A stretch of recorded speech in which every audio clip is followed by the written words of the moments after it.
taas guys. Hello guys, mga kalaki marks. Nandito ako sa taas ng Grand Millennium Hotel.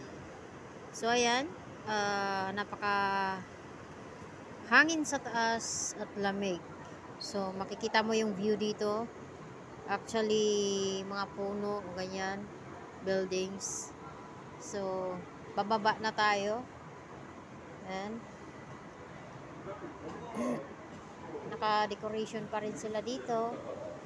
Yan. So, sasakay tayo ng escalator pababa. Ayan. Share ko lang yung view papuntang baba. Ayan. Diba? Ang ganda, diba? It's very nice to see.